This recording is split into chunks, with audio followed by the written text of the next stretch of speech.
Pourquoi? Parce qu'il voit beaucoup de gens de petite taille dans la maison. Ce n'est pas une insulte, je vais vous expliquer. Vous ne pouvez pas imaginer l'impact que nous avons sur les enfants. Quel enfant peut souhaiter être petit de taille? Mais qu'est-ce qu'il a dit? Moi, je vais être petit. Pourquoi? Parce que son entourage n'a pas de géants. Et il veut être comme les parents. Donc, nos enfants reproduisent nos modèles. C'est ce que je voulais vous donner. Ce n'est pas une insulte, loin de là. Les enfants reproduisent le modèle que nous leur soumettons. Il y a des années, j'ai encadré Véronique. Il y a quelques années. Mais quand j'ai vu, et on a parlé de ces problèmes, ce sont les mêmes problèmes qu'il y a 20 ans que Véronique combattait. Le même problème in extenso, textuellement. Et c'est pour dire que l'encadrement des enfants doit être notre priorité.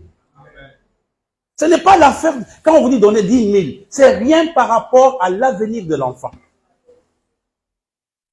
Et j'ai béni Dieu pour toutes les personnes qui nous ont aidés financièrement. Vous savez, au départ, on ne voulait pas faire le repas.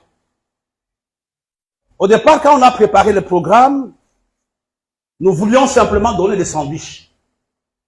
C'est maman Thérèse qui va changer de programme. Comment? Le premier jour, elle dit, je vous donne un sac, je vous donne 10 kilos de riz et un poulet. Ce n'était pas dans notre provision. Et nous étions obligés de changer les données.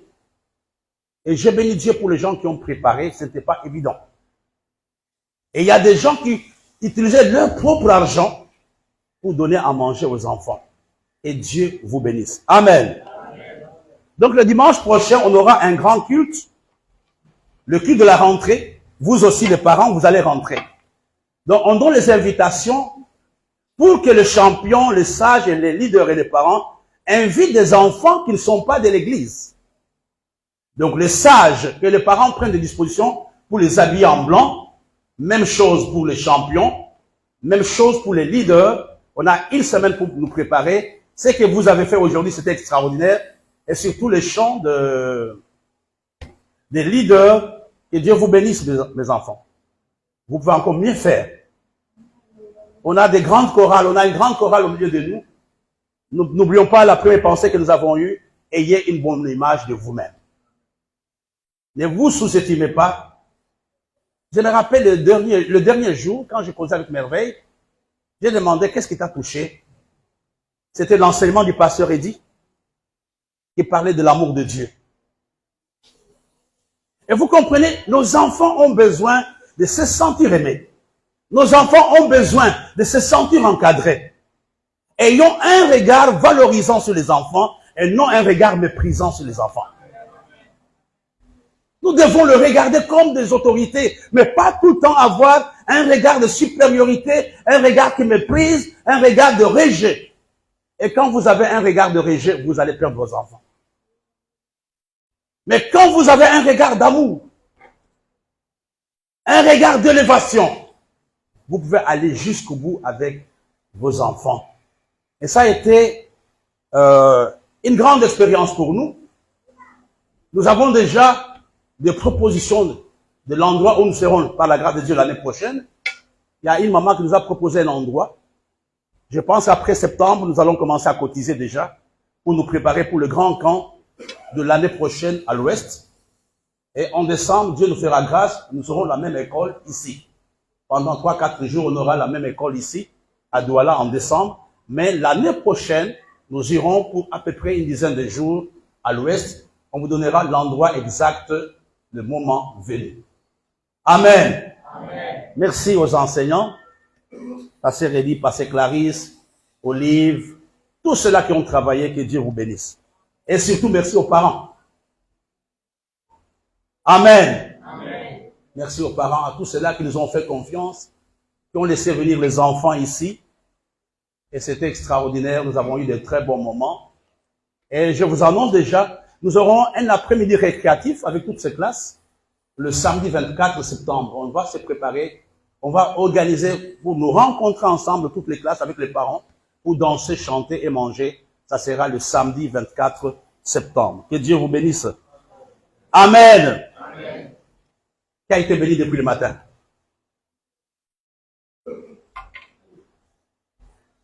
Quand je parle, les passés me regardent, les papas là, il faut qu'ils parlent vite. Je vais avoir... Ils savent pourquoi ils disent cela. Ils connaissent à peu près l'état physique dans lequel je suis. Alors ils ont peur de moi. Ils disent non, on a encore besoin de toi, ne tombe pas vite. C'est la raison pour laquelle ils me font des gestes pour dire arrête maintenant, on a encore besoin de toi. Ce matin, nous allons parler d'un sujet important. N'oublions pas, on a commencé notre mois avec un grand thème.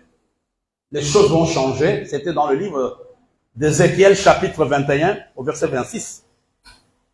Et ce matin, nous allons terminer avec ce thème. J'allais oublier, on aura prière matinale en ligne le vendredi 1er septembre pour dédicacer l'année. De 6h30 à 7h30, ça sera en ligne. On va vous donner les indications après. Alors ce matin, je voudrais aborder un thème important qui peut bénir plusieurs personnes. Quand je préparais, je disais, Seigneur, aide-moi. Dis avec moi, Seigneur, aide-moi. Je disais, mais Seigneur, j'ai besoin vraiment que tu puisses m'aider avec le message de ce matin.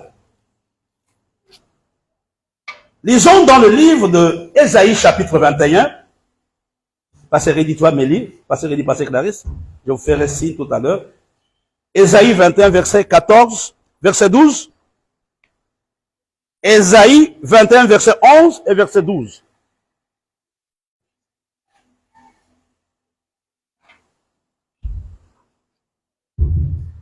Ésaïe chapitre 21, verset 11 et verset 12.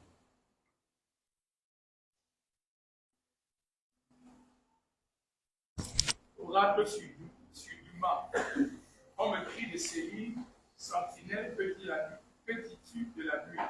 Sentinelle petit-tu de la nuit. La sentinelle répond, le matin vient, et la nuit aussi. Si vous voulez interroger, convertissez-vous et revenez. Ici, nous voyons la question qui est posée. À la sentinelle, on dit, que dis-tu de la nuit? Il pose la même question deux fois. Que dis-tu de la nuit? Et la sentinelle répond. Il y aura le matin, mais il y aura aussi la nuit. Il y aura le matin et la nuit, mais cela n'est pas important. Mais ce qui est important pour vous, convertissez-vous et revenez. Ce matin, le thème sur lequel je vais parler avec nous pendant quelques minutes, je l'ai intitulé « Le réalité cachée de la nuit ». Disons ensemble, le réalité. Le réalité cachée de la nuit.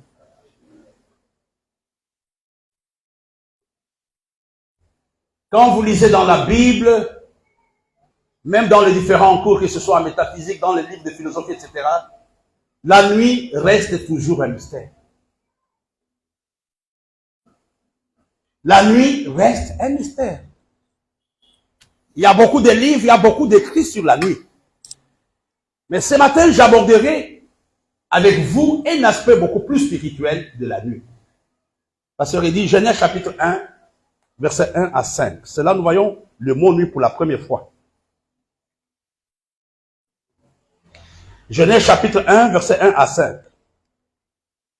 Au commencement, Dieu créa les cieux et la terre. La terre était informe et vide. Il y avait des ténèbres à la surface de l'abîme, et l'Esprit de Dieu se mouvait au-dessus des eaux. Dieu dit que la lumière soit, et la lumière fut. Dieu vit que la lumière était bonne, et Dieu sépara la lumière d'avec les ténèbres. Dieu appela la lumière jour, et il appela les ténèbres nuit. Ainsi il y eut un soir, et il y eut un matin, ce fut le premier jour. Donc nous voyons que c'est Dieu qui avait créé la nuit. Et c'est la première fois que le mot nuit apparaît dans la Bible. C'est dans le livre de Genèse, chapitre 1, verset 1 à 5. Quand vous lisez dans la Bible, vous allez voir que le mot nuit apparaît plus ou moins 59 fois. Le mot nuit. Il apparaît 59 fois. C'est pour nous dire ce matin que la nuit est une notion importante aux yeux de Dieu. Non seulement c'est une notion importante aux yeux de Dieu, mais la nuit reste aussi une notion importante pour le diable. Hier, quand je lisais que je préparais la réunion, Jésus avait donné une parabole d'un homme qui avait sémé. Et la Bible nous dit que quand il s'était endormi, son ennemi est venu faire autre chose. Son ennemi était venu changer les blés par l'ivraie. L'ennemi n'était pas venu le jour. L'ennemi était venu la nuit. Dans la Bible, quand nous parlons de la nuit, elle fait allusion à trois réalités. La nuit, c'est l'image de l'obscurité. La nuit, c'est l'image de l'épreuve. La nuit, c'est l'image de la mort.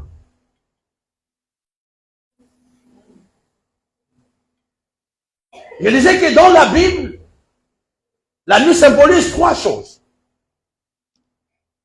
L'obscurité, l'épreuve ou l'adversité, ou encore la mort.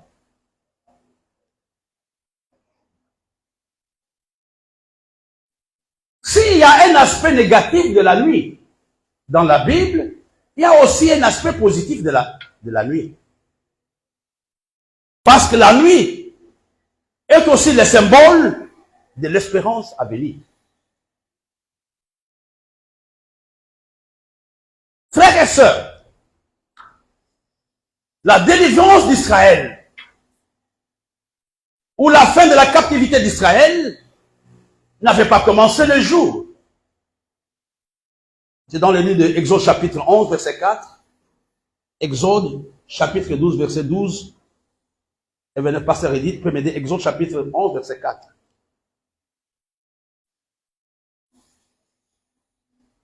Exode 11, verset 4. Moïse dit, ainsi parle l'Éternel, vers le milieu de la nuit, je passerai au travers de l'Égypte. Voilà. Encore Exode 12, verset 12 et verset 29. Exode 12, verset 12. Cette nuit-là, je passerai dans le pays d'Égypte et je frapperai tous les premiers-nés du pays d'Égypte, depuis les hommes jusqu'aux animaux, et j'exercerai des jugements contre tous les dieux d'Égypte. Je suis l'Éternel. Amen. Donc, nous voyons ici clairement que la sortie ou la décision ou l'acte de jugement de Dieu sur l'Égypte, c'est de passer la nuit. C'est la raison pour laquelle la nuit reste toujours un mystère.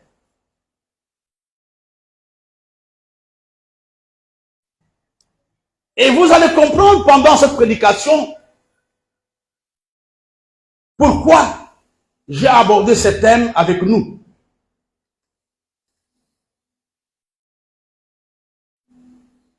Comment on peut expliquer la nuit? Il y a 5 réalités qui sont liées à la nuit. La première chose, la nuit est un temps d'épreuve.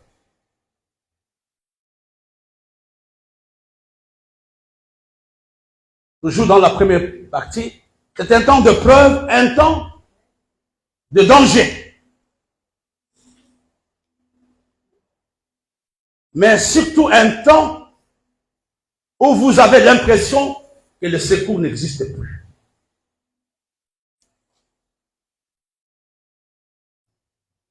Même dans le naturel, il ne fait pas nuit partout à la même minute.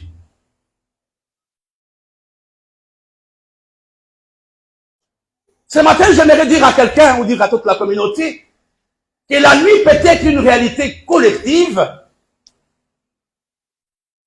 mais elle peut aussi être une réalité solitaire, individuelle. C'est la raison pour laquelle vous allez voir dans une église, il y a des gens qui témoignent. Dieu m'a béni, j'ai eu autant d'argent, mais il y a des gens qui ne témoignent pas. Ils sont encore dans la nuit. La deuxième chose, la nuit, est un temps de difficulté.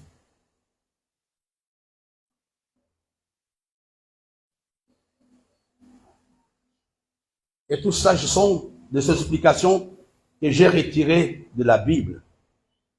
Un temps de preuve, un temps de danger, un temps où vous avez l'impression que vous êtes abandonné à vous-même et vous n'avez pas une porte de sortie. La deuxième définition, la nuit est un temps de difficulté.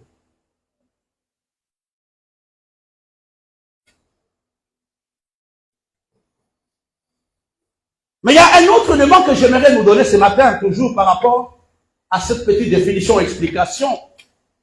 La nuit aussi, c'est un temps pendant lequel on n'a pas la maîtrise des choses. Les choses arrivent et vous ne savez plus les contrôler. Vous ne comprenez pas comment c'est arrivé. Vous ne comprenez pas pourquoi il y a eu de tels problèmes dans ta maison ou dans ta famille et pourtant tu pries. C'est un temps pendant lequel l'homme n'a pas la maîtrise des choses. Quand vous vous endormez, vous ne pouvez pas savoir qu'est-ce qui est arrivé à gauche, à droite. C'est seulement le matin que vous vous levez, vous voyez les dégâts. La nuit aussi, c'est un temps d'incertitude.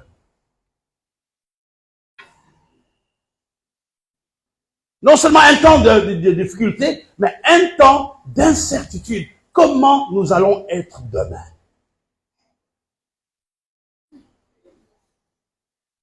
Souvent, je dis aux frères, dormir est un choix, mais nous réveiller est une grâce. Parce qu'on ne peut pas savoir ce qui peut se passer dans la nuit. J'ai vu une étude qui montre que le senior, les vieilles personnes meurent généralement entre 4 heures du matin et 5 heures du matin. C'est dans ces moments-là qu'ils connaissent la mort physique.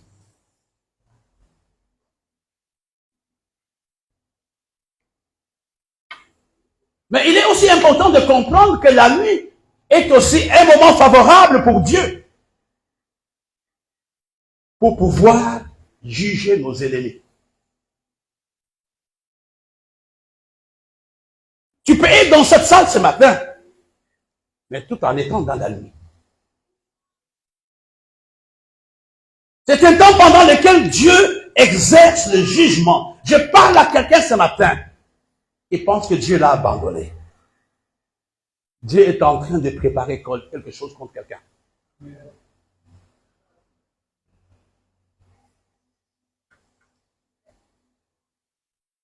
Mais quelles sont les réalités qui sont liées à la nuit?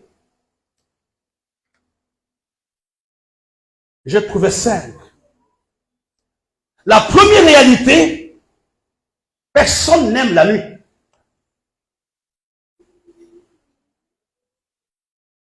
Personne ne la veut. Et tout le monde essaie de l'éviter.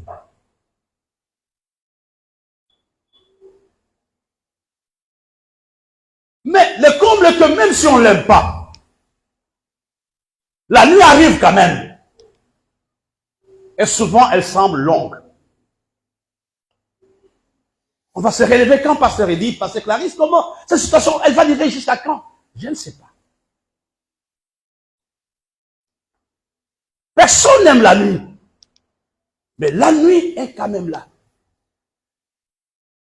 Comme nous l'avons vu tout à l'heure avec le pasteur, la nuit est une réalité naturelle qu'on ne peut pas éviter. Il n'y a aucune prière que tu puisses faire qui peut te mettre à l'abri de la nuit.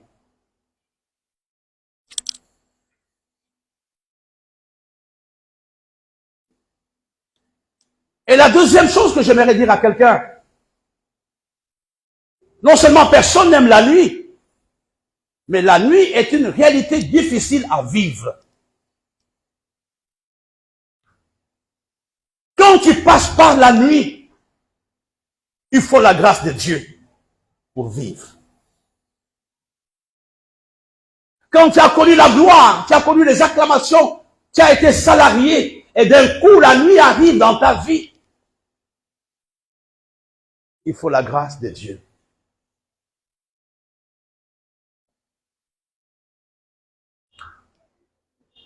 Vous savez, frères et sœurs, nous l'avons vu dans le livre d'Ésaïe. La nuit n'est pas un problème, mais le vrai problème, c'est notre comportement quand la nuit arrive, ou notre attitude quand la nuit arrive. Il y a des gens qui se suicident. Il y a des gens qui quittent la foi à cause de la nuit. Quand la nuit arrive dans ta vie, à un moment, tu commences à remettre en cause même l'existence de Dieu.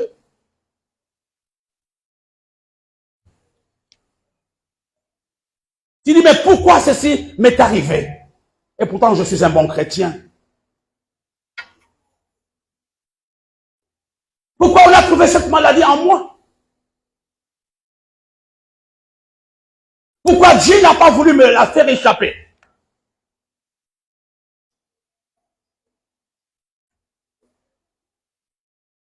Je l'avais déjà dit.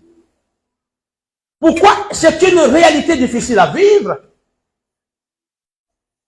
Parce que souvent la nuit est solitaire. Vous pensez que tout le monde n'est pas béni dans l'église? Si. Il y a des gens qui ont de l'argent. Il y a des gens qui ont des témoignages tous les jours. Il y a des gens même qui prennent à manger par versée. Et ils ne connaissent pas cette vie financière dans laquelle toi tu te trouves. C'est une réalité difficile parce qu'elle est souvent solitaire et puis il ne fait pas nuit partout. La nuit aussi peut être un moyen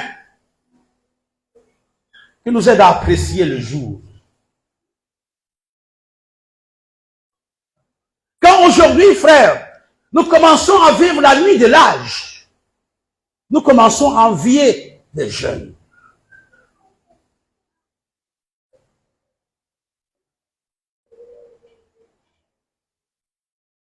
La nuit est une réalité qui te pousse à apprécier le jour.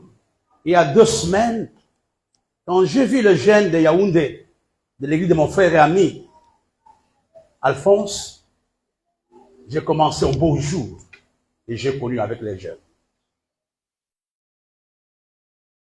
C'est ce qui m'avait motivé à organiser l'école de vacances. C'était notre nuit.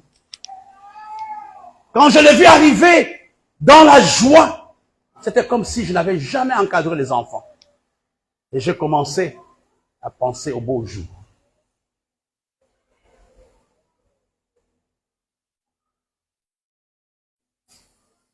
Il est aussi important de comprendre ce matin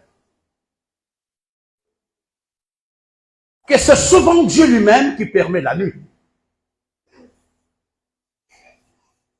Et la nuit n'a pas la même signification pour tout le monde.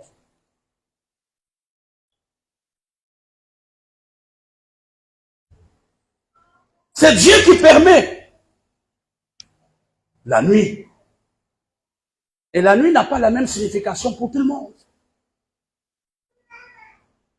Avant que je ne puisse l'oublier, dans ta prière de ce matin, c'est de dire à Dieu, j'ai besoin de ta lumière dans ma nuit. J'ai besoin d'un autre jour dans ma nuit. J'ai pris 3 exemples de la Bible de personnes qui ont connu la nuit. Mais l'objectif n'était pas le même pour Dieu.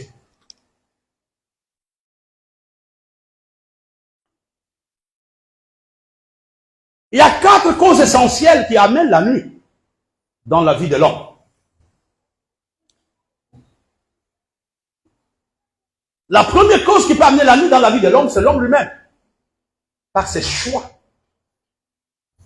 par ses décisions. L'homme peut avoir la nuit dans sa vie. J'ai béni Dieu avec les enfants qui ont parlé de faire attention à nos relations, de faire attention à nos choix, de faire attention à nos priorités. Il y a certaines relations, il y a certaines choses, quand tu le fais, à coup sûr, tu risques d'avoir une nuit dans ta vie.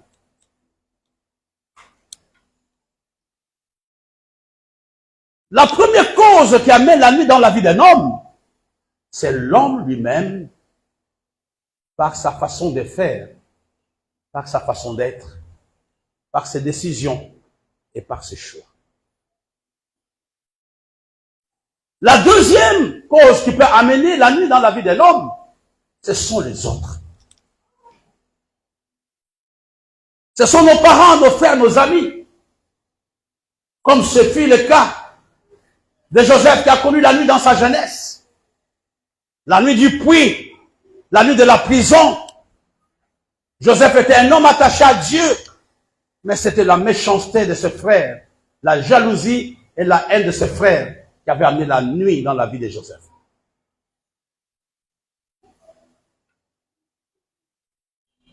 La troisième cause de la nuit dans la vie d'un homme, c'est le diable.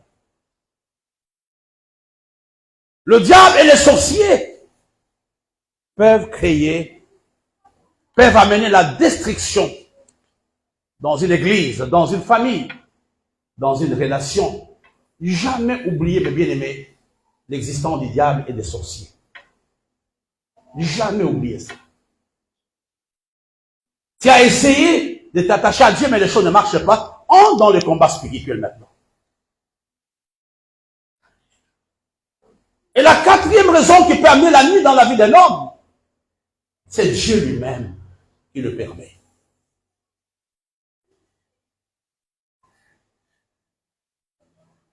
J'aimerais dire à quelqu'un, n'aie pas peur de ta nuit. La nuit peut arriver dans la vie de n'importe qui. Et des fois, quand nous sommes dans la nuit, nous avons tendance à baisser nos têtes. Nous avons tendance à refuser Dieu, à nous éloigner de Dieu. Mais quand tu passes dans la nuit, souviens-toi, il y a un Dieu qui a ton Père. L'enfant prodigue était dans la nuit, quand il s'était éloigné de son Père. Mais c'est qu'il avait aidé, il s'était rappelé que son Père était bon et que son Père pouvait l'accueillir. Quand je préparais ce message, à titre purement didactique, j'ai relevé la nuit de 3 personnes. Je ne sais pas à quel niveau, même 4 on va voir. La première nuit, c'est dans le livre de Genèse, chapitre 32. Pasteur Edith, tu peux m'aider? Chapitre 32, verset 22, jusqu'au verset 29. Genèse 32, verset 23, non, verset 22 jusqu'au verset 29. Genèse 32, verset 22 à 29. Il se leva la même nuit, et ses 2 femmes, ses 2 servantes, et ses 11 enfants, et passa le gué de Jacob. Il les prit, leur fit passer le torrent, et le fit passer à tout ce qui lui appartenait. Jacob demeura seul. Alors un homme lutta avec lui jusqu'au lever de l'aurore. Voyant qu'il ne pouvait lever, cet homme le frappa à l'emboîture de la hanche, et l'emboîture de la hanche de Jacob se dévit pendant qu'il luttait avec lui. Il dit, laisse-moi aller, car l'aurore se lève. Et Jacob répondit, je ne te laisserai point aller, que tu ne m'aies béni. Il lui dit, quel est ton nom? Et il répondit, Jacob. Il dit encore, ton nom ne sera plus Jacob, mais tu seras appelé Israël, car tu as lutté avec Dieu et avec des hommes, et tu as été vainqueur. Jacob l'interrogea en disant, fais-moi, je te prie, connaître ton nom. Il répondit, pourquoi demandes-tu mon nom? Et il le bénit là. Amen. La première nuit, la nuit de Jacob, était une nuit qui était pour Jacob une école. J'appelle la nuit de la formation. Jacob était un homme qui dépendait beaucoup de sa force.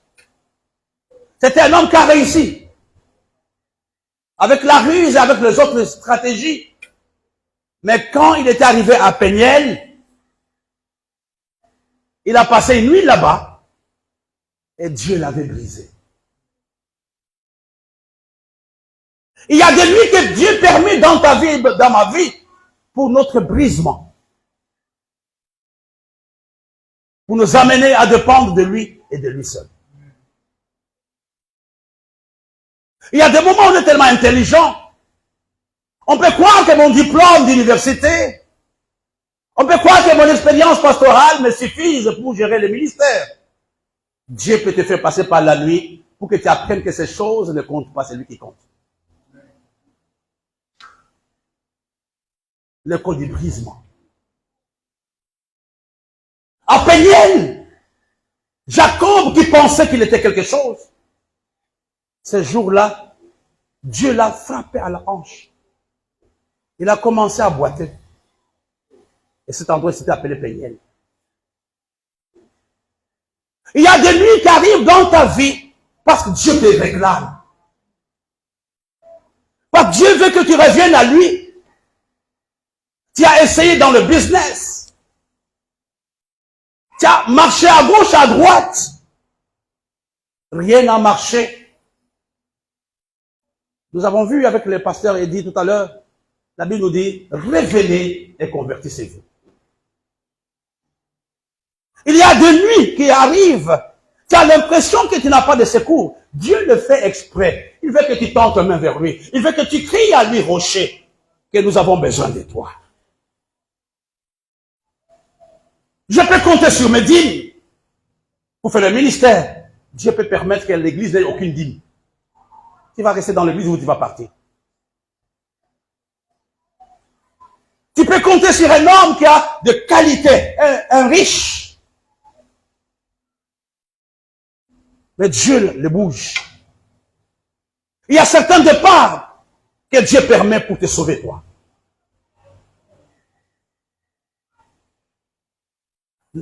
La nuit, il y a une école de formation de Dieu. Une école de brisement. On n'a pas le temps de tout lire. Élie change sa façon de regarder Dieu après la nuit. On peut peut-être chercher ça. Aidez-moi. Élie, c'est premier roi combien? 18.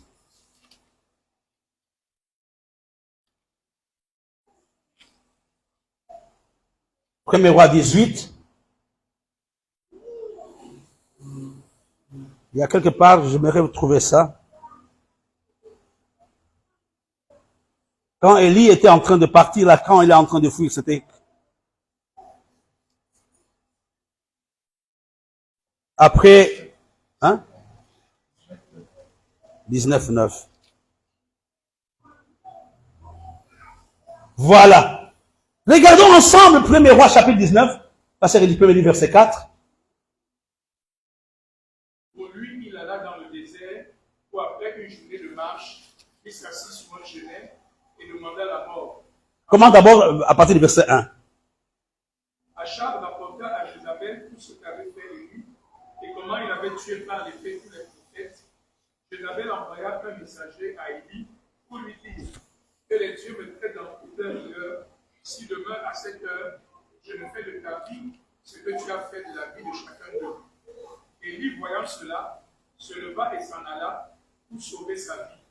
Il arriva à Beersheba qui appartient à Juda et il laissa son serviteur. Pour lui, il alla dans le désert où après une journée de marche, il s'assit sur un genet et demanda la mort en disant, c'est assez, maintenant Éternel, prends mon âme, car je ne suis pas meilleur que mes pères. Voilà, je ne suis pas meilleur que mes pères. Mais beaucoup de temps après, Élie avait une autre image de sa grâce. Élie pensait qu'il était le plus spirituel. Mais après la nuit avec Jézabel, Élie dit, non, je ne suis pas meilleur que mes frères. Aujourd'hui, tu peux toiser quelqu'un, tu peux doiter quelqu'un, parce que tu n'es pas encore passé par la nuit. C'est la raison pour laquelle il faut faire attention dans le jugement ou dans l'accusation. Dans la première partie de la prière d'Élie, Il a dit, voilà, tout le monde t'a abandonné, je ne suis que moi seul. Dieu lui dit, il y a 7000 personnes qui n'ont pas encore péché. Mais Dieu le fait passer par une nuit. La nuit du brisement. La nuit de la peur. Et Élie confesse que je ne suis pas meilleur.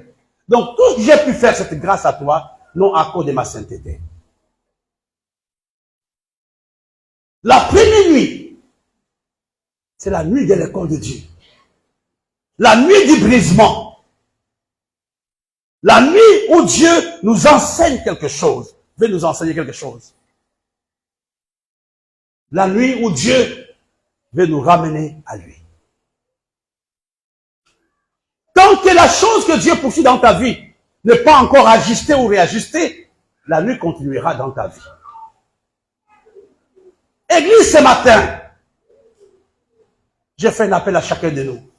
Revenons à Dieu. Aimons-le. Attachons-nous à lui. Il écoutera notre nuit. Toutes les nuits n'ont pas la même signification. Une autre personne aussi. C'était Samson qui a connu aussi une nuit. On avait crevé ses yeux. C'était la nuit. Quand il s'était endormi, que les ennemis sont arrivés. La deuxième nuit, c'est la nuit de l'humiliation. La première nuit, c'est la nuit de l'école de Dieu. Mais la deuxième nuit, c'est la nuit, Samson qui était juge. Nous le voyons ici, un juge sans yeux. Il était humilié. Dieu l'avait permis. La nuit de Samson, Dieu l'avait permis. C'était pour rappeler Samson à l'ordre. Il y a des nuits, il y a des situations difficiles dans nos vies, dans nos business. Dieu le permet pour que nous apprenions quelque chose de lui. Combien d'entre vous ne payent pas leur dîme dans cette salle? Peu importe la raison que vous allez me donner, je ne vais pas vous croire. Parce que la dîme n'a pas été instituée par Dieu, par l'homme, c'était par Dieu. Combien d'entre vous ici vivent avec rancune? Fais attention, la chose que tu condamnes, tu vas tomber double dedans. Jusqu'à ce que tu puisses pardonner aussi. Est-ce que vous suivez mon message? Je vous trouve très sérieux, vous me faites peur. Pasteur, c'est bon. Pasteur Clarisse, c'est bon. Vous êtes tellement sérieux.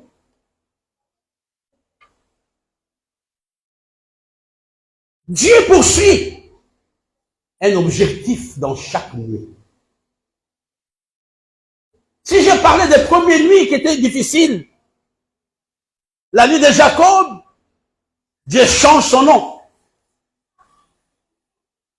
La nuit de Samson, il perd ses yeux. Mais dans la Bible, il y a eu aussi beaucoup de bonnes nuits. C'est ce que vous attendiez. Ça c'est dit, allons dans le livre de Ruth, chapitre 3, verset 8 jusqu'au verset 11.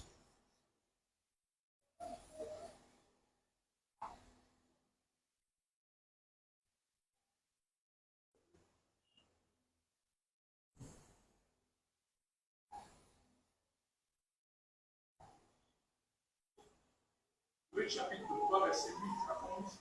Au milieu de la nuit, cet homme eut une frayeur. Il se pencha, et voici une femme était couchée à ses pieds. Elle dit, qui es-tu? Elle répondit, je suis Ruth ta servante. Et quand on est sur ta servante, car tu as droit de rachat. Et il dit, sois béni de l'Éternel, ma fille. Ce dernier trait témoigne encore plus en ta faveur que le premier. Car tu n'as pas recherché les jeunes gens, pauvres ou riches. Maintenant, ma fille, ne crains point, je ferai pour toi tout ce que tu diras, car toute la porte de mon peuple sait que tu es une femme vertueuse. Il est bien vrai que j'ai droit de rachat, mais il en existe un autre plus proche que moi. La nuit de Ruth a été une nuit fantastique. C'était la nuit de la récompense. Je parle à tous les ouvriers fidèles dans cette église. Vous passez par la nuit, mais la nuit des rites va arriver bientôt. La nuit des rites, c'est une nuit de récompense. À cause de ce que nous avons fait pour Dieu.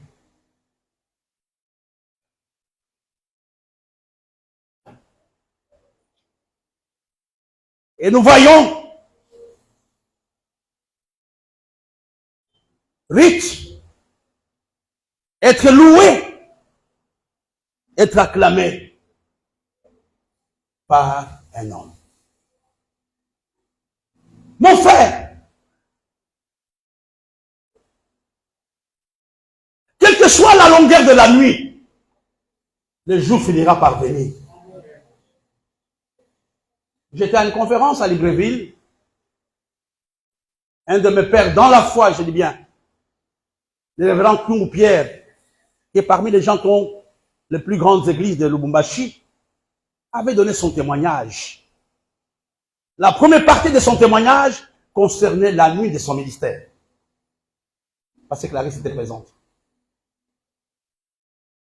Mon frère, n'envie pas mon jour parce qu'il ne sait pas quelle était la longueur de ma nuit. Quand vous regardez cet homme, cette femme qui est récompensée, elle a connu beaucoup de nuits. Elle a perdu son beau-père. Elle a perdu son beau-frère. Elle a perdu son mari. Elle a même perdu sa nation. Et cette nuit-là, Dieu avait pris la résolution de pouvoir la récompenser. Dieu connaît tout ce que vous faites, même en secret. Vous allez me dire, mais pasteur, jusqu'à quand? Moi, je ne peux pas te dire combien de temps tu peux prendre. Mais ce qui est vrai, que la récompense est en train de venir vers toi. Cette nuit-là, Ruth a été récompensée. Et le déclic de sa vie était parti de cette nuit-là. Je parle à quelqu'un qui est dans une nuit. Mon frère, mon fils, rien ne sert, tu ne dois pas te révolter contre Dieu. Tu vas aggraver ta nuit. C'est le moment de dire à Dieu, je reviens à toi. Tu ne dois pas nier l'existence de la nuit dans ta vie. Même si toi tu ne le dis pas, mais les gens voient que tu es dans une nuit. Mais c'est quand tu viendras vers le Seigneur que j'ai besoin de toi et tu peux t'en sortir. Moi, je ne connais pas quelle est ta nuit. Il y a des gens qui ont des nuits financières. Il y a des gens qui ont des nuits maritales. Il y a des gens qui ont des nuits familiales. Mais je peux au moins dire avec certitude que chaque nuit a un timing. La nuit de Ruth, c'est la nuit où Dieu récompense les hommes et les femmes loyaux et fidèles. Tu as marché fidèlement avec Dieu. Mais ce matin, ne regarde pas à ta nuit, mais regarde à la récompense. Dis à Dieu, moi, il dit, je t'ai servi toute ma jeunesse, fais-moi sourire ce matin. Mais j'ai vu aussi, avant que je vous donne une autre nuit, que l'homme a le pouvoir de créer la nuit. Pasteur Elie, aide-moi dans les deux. Actes chapitre 13, versets 6 à 11.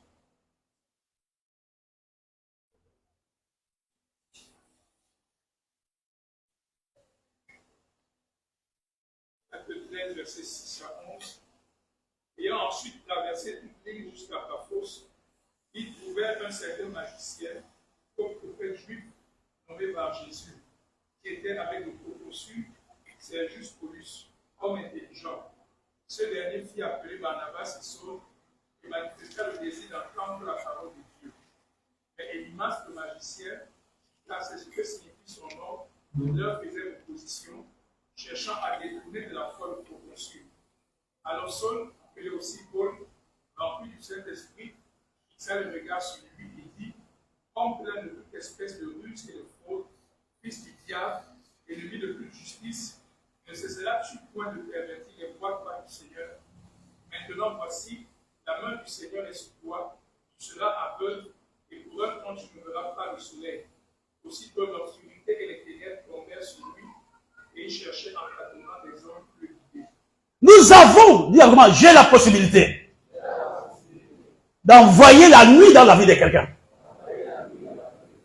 Ici, nous voyons, c'était un homme qui était en train de détourner les gens qui voulaient donner leur vie à Jésus.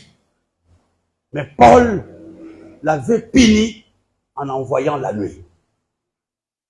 La nuit, c'est un outil aussi de jugement. Avant que je ne continue, on va prendre 3 minutes ou 1 minute dans la prière. On va s'élever, on va continuer tout à l'heure. Nous allons prier du Seigneur. Nous frappons d'aveuglement toutes les puissances qui nous empêchent de nous attacher à toi. Toutes les puissances qui détournent les âmes de cette église. Nous les frappons d'aveuglement ce matin. Au nom de Jésus, prions ensemble. Lève-toi si tu peux le faire. Nous voulons que Dieu châtie, que Dieu juge toutes les puissances qui combattent la vision de cette église. Paul a frappé d'aveuglement.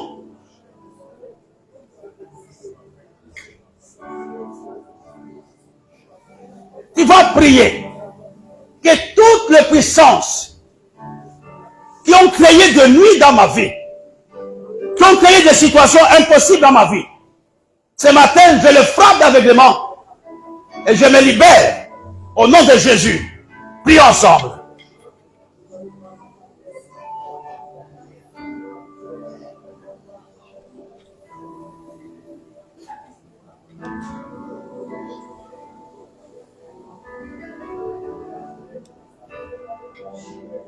Demandez au pasteur Clarisse et pasteur de prier.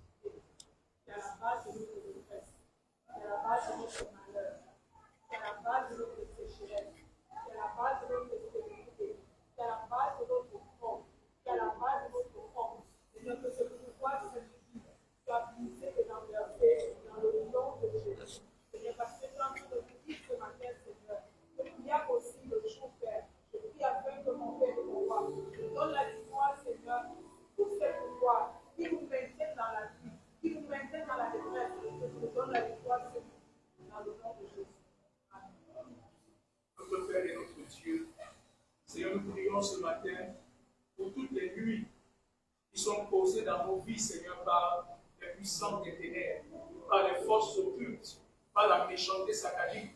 Nous prions pour toutes les nuits, Seigneur, qui sont l'œuvre du diable dans nos vies.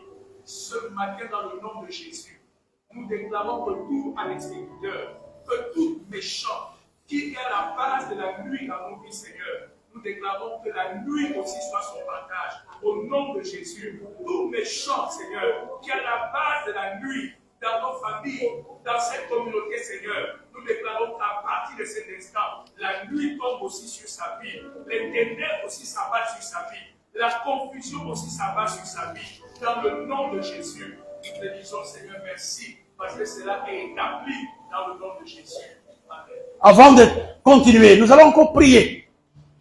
On va déclarer la fin de la nuit dans la vie de frères et sœurs. La fin de la nuit dans cette église. Il y a un temps pour la nuit, il y a un temps pour le jour. Ce matin, nous allons supplier Dieu.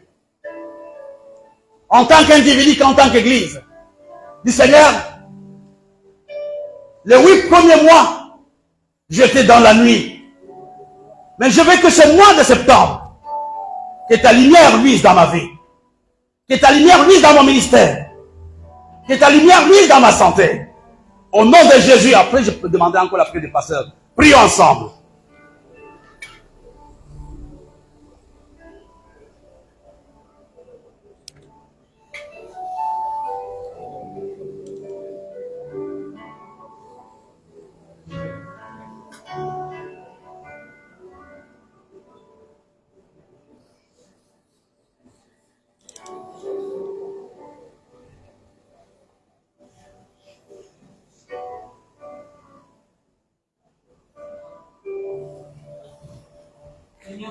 Viens dans le nom de Jésus. Déclarons la force de la nuit dans nos vies au nom de Jésus. Et nous prions, Seigneur, pour ce soir, une saison dans laquelle la lumière se lève dans nos vies. La lumière se lève dans nos situations. La lumière se lève dans nos moments, Seigneur. Tu as dit qu'il y a tant de beaucoup de choses. Nous voulons le déclarer ce matin, Père. Que le temps de la nuit est terminé. Le temps du jour se lève sur notre Église et sur nos familles dans le nom de Jésus. Amen. Notre Père et notre Dieu, tu connais les différentes nuits dans lesquelles, Seigneur, ton peuple se trouve ce matin. Tu nous montres ce matin que tu connais, Seigneur, les objectifs que tu poursuis dans chaque nuit. Mais nous voulons nous accorder ce matin pour implorer ta grâce, pour implorer ta grâce, pour implorer ta miséricorde. Ô Dieu de bonté, Seigneur éternel, quelle que soit la nuit, la longueur de la nuit, Seigneur, nous prions ce matin, ô Dieu, que la lumière de la grâce se lève, Seigneur, que la lumière de la récompense se lève, que la lumière de la consolation se lève, Seigneur, que la lumière de la révélation se lève, Seigneur, afin que ceux qui sont dans les nuits, qui sont une école, puissent enfin saisir la leçon, comprendre, Seigneur, l'instruction et revenir à toi de tout cœur. Seigneur, nous te prions ce matin. Fais-lui, Seigneur, ta lumière dans nos vies, Seigneur, dans les ténèbres de notre nuit, et que la révélation de ta connaissance, Seigneur, jaillisse dans nos cœurs, notre Dieu, au nom de Jésus.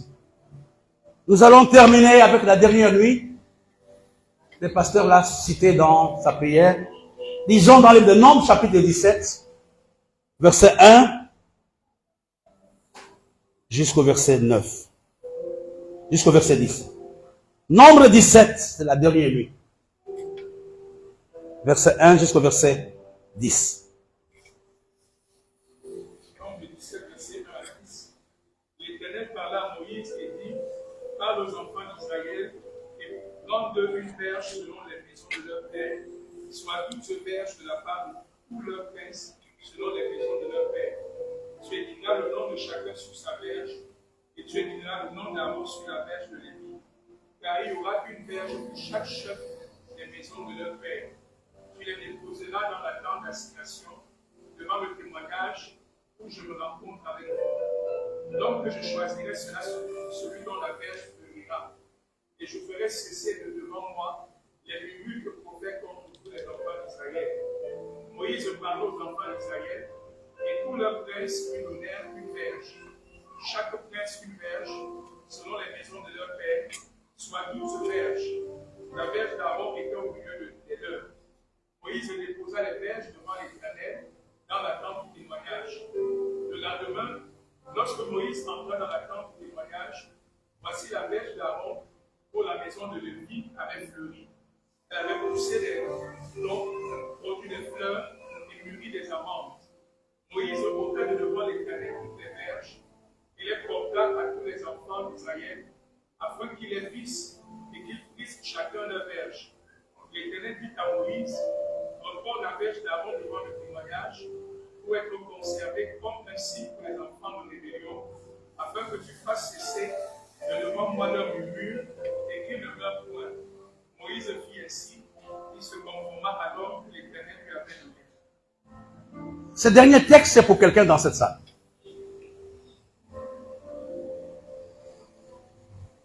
Quand Dieu, au travers de Moïse, avait établi son grand frère comme leader, les autres personnes ont dit que c'était la combine.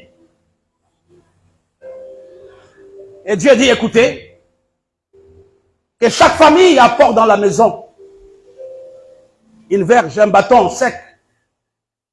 Vous allez les mettre dans la maison, dans la tente d'assignation. Et la ville qui va fleurir, la ville qui va donner des amandes, sera la personne que j'ai désignée. Frères et sœurs, avant que je l'oublie, quand tu passes par une quelconque nuit, tu as besoin de deux choses. L'intimité de Dieu, la présence de Dieu et la prière. Ne te révolte pas contre Dieu. Ta situation va s'aggraver. Ne pense pas que Dieu n'existe pas, il t'a abandonné. Le diable va te récupérer et tu risques d'avoir une façon plus difficile que celle que tu as aujourd'hui. Dieu leur dit amenez des verges dans la tente. Ils ont amené les verges dans la tente. Et la verge d'Aaron avait fleuri. La verge d'Aaron avait donné des amandes. J'aimerais dire à quelqu'un ce matin, c'est une prière que tu dois faire, que je dois faire. C'est de dire à Dieu, après cette nuit, donne-moi un témoignage. Après tous les combats par lesquels je suis passé, les humiliations, le rejet, il est temps que ma verge fleurisse. Il est temps que moi, Barthélemy, j'aille un témoignage. Aaron n'était pas là quand la verge était dans la tente d'assignation, mais les gens ont vu la verge fleurir. Il y a des gens qui ne veulent pas amener la verge dans la tente, qui pensent qu'ils vont résoudre le problème seul en étant orgueilleux ou en étant n'importe quoi. Non, mon frère, reviens dans la tente. La contestation avait été arrêtée par la verge qui avait été déposée pendant la nuit dans la tente d'assignation. C'est une prière que nous devons faire ce matin, frère. Chacun connaît sa vie. C'est de me tenir devant Dieu. Tu es peut-être dans la nuit de l'école, dans la nuit de la récompense, etc. Mais la prière, la dernière nuit, c'est la nuit du témoignage. La nuit des distinctions. La nuit des révélations. Tu n'as pas besoin de te justifier. Tu n'as pas besoin d'expliquer aux autres. Mais Dieu va te justifier ce matin. Ta verge va fleurir. Tu auras du travail. Tu auras un mariage. Tu auras un salaire.